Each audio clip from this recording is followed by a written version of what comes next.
after I had this conversation in the hotel, I go on the set in Fox and I get on the air. Everybody's like, "Who are you fighting next?" I'm like, "Yeah. If it's up to me, I'm gonna say I'm fighting Nate, right?"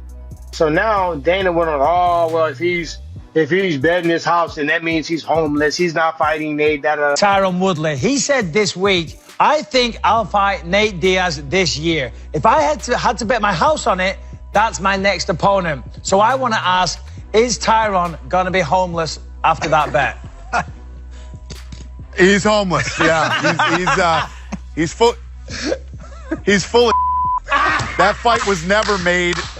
Oh my God! You couldn't be more wrong. He couldn't be more full of. And it's absolutely not true. It's so not true that our lawyer actually hit him up today, hit his manager up and said he needs to stop saying these kind of things. And I'm like, why the f would you make me look stupid on air when you just asked me for this, to fight this dude, right? So then I was so mad, but I recognized I don't own the UFC. This is their promotion. They do what they want to do. I'm thankful and I'm blessed that I can go out there and show I'm the best.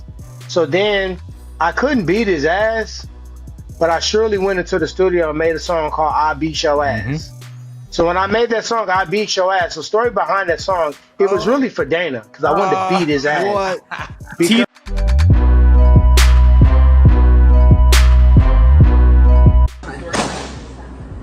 I want 10 million. Yeah, it works. I'll be ready.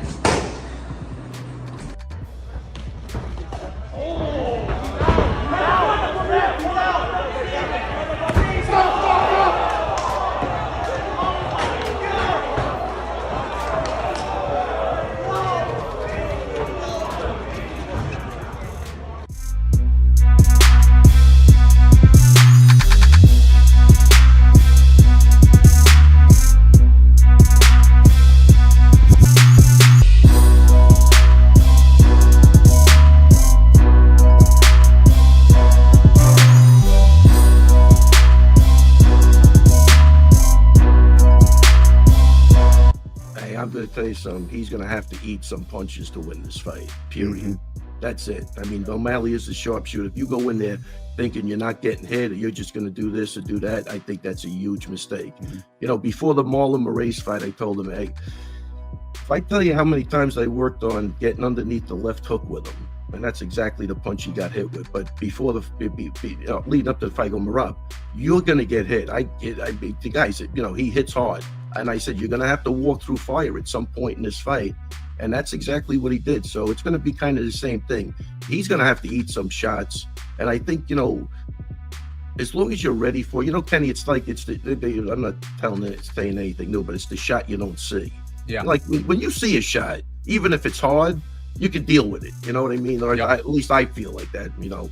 But the shot that you run into or you get caught out of place, that's the shot that's going to put your lights out. So I think Marab knows what he's up against. I think O'Malley's really good. I don't think O'Malley's ever faced anybody with the pressure of Marab. And I don't think Marab's fought anybody with the length and the accuracy and the power of O'Malley. So, you know, who controls the range will win that fight.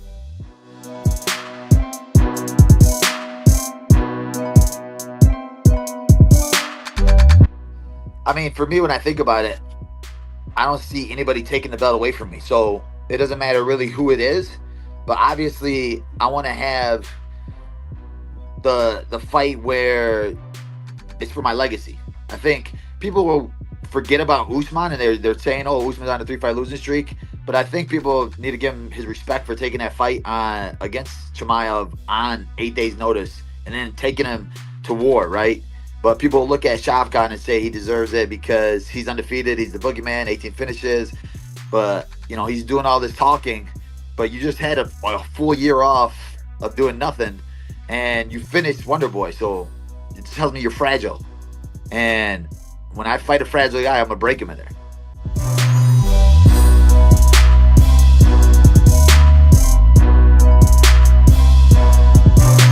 All right, I am at UFC headquarters here with UFC CEO Dana White. I have just been blown away by this little tour. A lot of it, unfortunately, confidential until September 14th. But Dana, give me your quick and dirty. What can we expect? Somebody who is going to watch UFC Noche on September 14th, give me an idea of the work and the effort that have gone into putting this production together. Well, I keep talking about it, publicly, but not giving away too much. You actually just toured this little mini sphere that we set up here at UFC headquarters. And, people don't understand the magnitude of what went into this. You keep hearing $20 million but every dollar of that $20 million went into the production and what's going to happen there live Saturday night. And I don't want to give any of it away because I want people to come in and actually be blown away and experience this thing that night. But, we were just talking, our head of production, Craig Borsari, was talking about a shoot that we did in one of the worlds. We call them worlds. And one of the worlds, we did this big, literally like a full-blown Hollywood shoot for 2 days in LA for 4 seconds of the film that will go inside that world. 4 seconds, 2-day full-blown casting, actors, set design, costumes, the whole deal for 4 seconds. What's the return on investment on a 2-day shoot for a 4-second video? Yeah, well, the return on investment is putting on the greatest live sporting event anybody has ever seen, and definitely in combat sports. It's all the work is done. Now it's about rehearse. And there's limited times that we can get. We're getting in there at like 1 till 7 in the morning because of their schedule. But it's all about rehearsing now. And to try to explain to you how complex this show is and how many moving pieces and parts there are to pulling this thing off, it's all about all the bells and whistles are done. Now it's about execution. You made big promises, obviously, what this show is going to be. How confident are you going to be able to deliver on those promises with this being the greatest sporting event of all time? I'm extremely confident. I've sat in there and I've looked at the stuff already, and so I don't know if I told you guys this last time I talked to you, but we walked into the Sphere and, I ain't gonna lie, there's a lot of pressure on me and I'm thinking about all these different things that, how's this, is this right? We sat down and they made a mistake when they started doing the rehearsal, and they played me like one of the middle pieces of the show. I literally looked at Craig Borsari and said, yeah, you don't have to show me anything else. I can get up and go right now. I'm good. It's badass. It's badass. It's going to be awesome. It's just about execution now.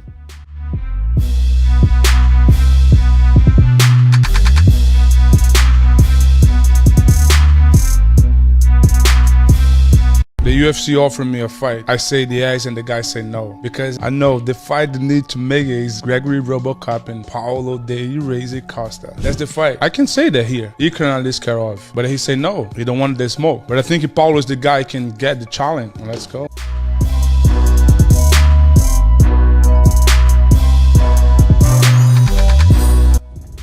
What's going on, everyone? Just want to tell you guys good night. And I hope you guys had a beautiful, wonderful day. If not, tomorrow's another day.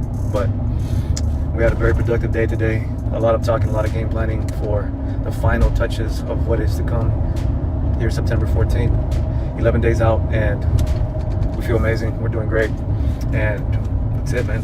It's it's coming to an end, and as this happens, you kind of get a little sad because during training camp, you get a good little vibe going on, a good little schedule, your whole crew, your whole people, and it's going to be sad that it's going to end come this Sunday, but that's why we got to get a fight right after this fight. That way we could just never leave camp and always train. But we're having fun, we're feeling healthy, and thank you every single one of you for this.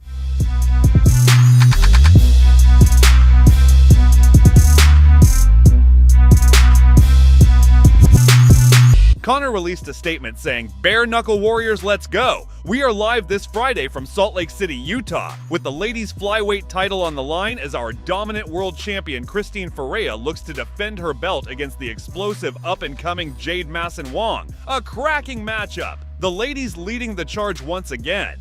In our co-main event also we have Who the F*** is that guy facing off again against Bobby Taylor. Me and Who the F*** is an exciting bare knuckle fight down the line 100%. Good luck to all our combatants. Excited."